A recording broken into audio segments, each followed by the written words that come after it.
The park was alive. Birds sang, children laughed. The air was filled with the scent of blooming flowers and freshly cut grass. It was a scene straight out of a storybook, where everything seemed perfect and serene. It was the perfect day to meet someone new. The sun was shining brightly, casting a warm glow over everything it touched. People were out and about, enjoying the beautiful weather, and the atmosphere was filled with a sense of joy and possibility. Sarah felt a tap on her shoulder. She turned around, slightly startled, to see who it was. Her heart skipped a beat as she saw a familiar face. "Excuse me, is this seat taken?" The voice was gentle yet confident, and it made Sarah's heart flutter. As Sarah looked up into the warmest brown eyes she had ever seen, they were kind and inviting, and she felt an instant connection. They belonged to Mike, a guy from her English lit class. She remembered him as the quiet, thoughtful student who always had insightful comments during discussions. He was even more attractive up close. His smile was genuine, and it made her feel at ease. "It's all yours." He gestured to the empty seat beside her, and she couldn't help but smile. Sarah smiled, her heart already skipping a beat. She felt a sense of excitement and curiosity about this unexpected encounter. Mike settled onto the bench. He seemed relaxed and comfortable, as if he had been waiting for this moment. They talked for hours. He was funny, smart, and seemed genuinely interested in everything she had to say. They shared stories about their classes, their dreams, and their favorite books. The conversation flowed effortlessly, and Sarah felt like she could be herself around him. By the time they parted ways, Sarah felt like she had known Mike forever. There was a sense of familiarity and comfort that she couldn't quite explain. Could this be it? Could this be the start of something real? She wondered if fate had brought them together on this perfect day. As Sarah walked home, she couldn't wipe the smile off her face. The day had been magical, and she felt a sense of hope and excitement for what the future might hold. The next few weeks were a whirlwind. Days blurred into nights as Sarah and Mike spent more and more time together. Their schedules were packed, but they always found moments to be with each other. Mike was a perfect gentleman. He brought her flowers not just once, but every week. Each bouquet was more beautiful than the last, filled with her favorite blooms. He surprised her with picnics. They would find a quiet spot in the park, lay out a blanket, and enjoy the simple pleasures of each other's company. The sun would set, casting a golden glow over their laughter. He texted her constantly, wanting to know every detail of her day. From the mundane to the exciting, he was always eager to hear from her. His messages were filled with sweet words and emojis that made her smile. "He's so romantic. He makes me feel like the most special person in the world. Every day with him feels like a dream. I can't believe how lucky I am. It's like I found my perfect match, someone who understands me completely." Emily smiled, happy for her friend. She had never seen Sarah this happy before. It was as if she was glowing from within. But deep down, a tiny seed of doubt began to grow in her mind. Was everything moving too fast? Could this whirlwind romance sustain itself? Was it possible to be this in love, this fast? Sarah wondered if it was all too good to be true. She had heard stories of love that burned bright and faded quickly. One evening, Mike called Sarah, his voice filled with excitement. He had a surprise for her, something he knew she would love. "I got us tickets to that concert you wanted to see. Remember how you mentioned it last week? I made sure to get the best seats. I already booked a table at your favorite restaurant, too. It's going to be a night to remember." Sarah was thrilled. She couldn't believe how thoughtful Mike was. He seemed to remember every little thing she mentioned, but also a little overwhelmed. The intensity of his affection was both exhilarating and a bit daunting. She loved the attention, but it was all happening so fast. She had a study session planned with Emily. They had been preparing for an important exam, and she didn't want to let her friend down. Mike didn't seem to understand. He was so focused on making her happy that he didn't see the pressure she was under. He kept pushing, his voice getting a little louder, a little more insistent. He wanted her to prioritize their time together, not realizing the strain it was causing her. Sarah felt torn. She loved Mike and appreciated everything he did for her, but she also needed space to breathe and think. The whirlwind romance was starting to feel like a storm. She decided to talk to him, hoping they could find a balance. She needed him to understand that while she cherished their time together, she also needed time for herself and her commitments. It was a difficult conversation, but Sarah knew it was necessary. She hoped that Mike would understand and that their relationship would grow stronger from it.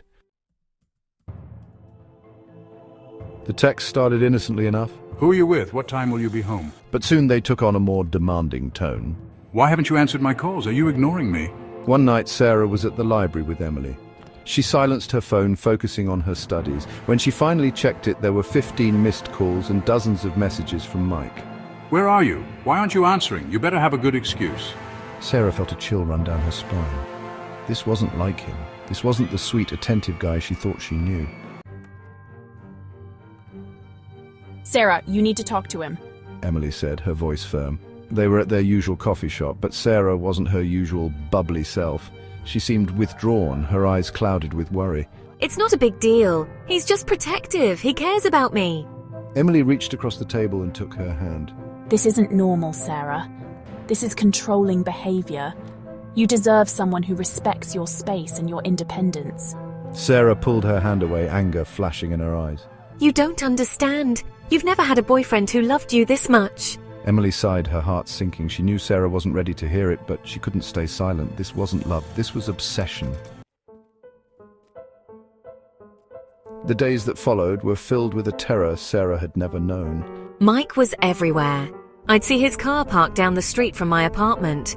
I'd catch glimpses of him lurking in the shadows. He bombarded her with calls and texts, begging for forgiveness, promising to change. But then there were the other messages, the ones that made her blood run cold, threats, promises of revenge. I barely slept, my nerves frayed, my mind a jumble of fear and exhaustion.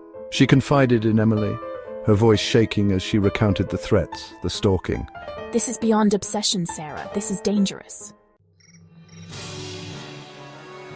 The phone rang. Sarah didn't recognize the number. Her hand trembled as she answered. You can't hide forever. I know where you are. Panic seized Sarah's chest. She looked around the dimly lit parking lot, her heart pounding in her ears. She had just finished a late shift at the library. How did he...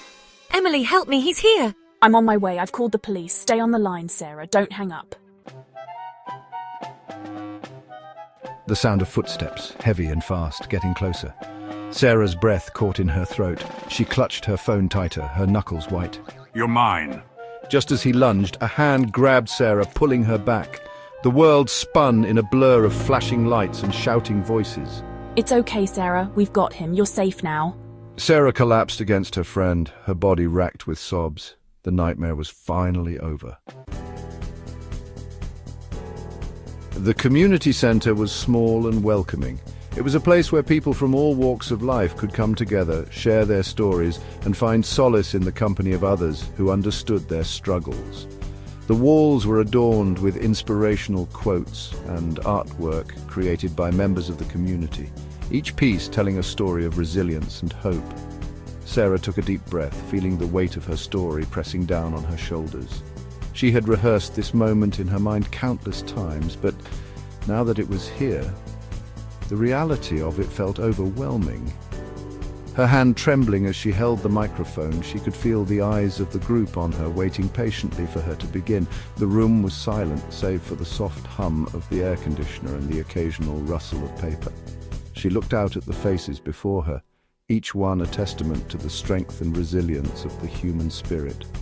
Their eyes were filled with understanding and support, a silent encouragement that gave her the courage to continue.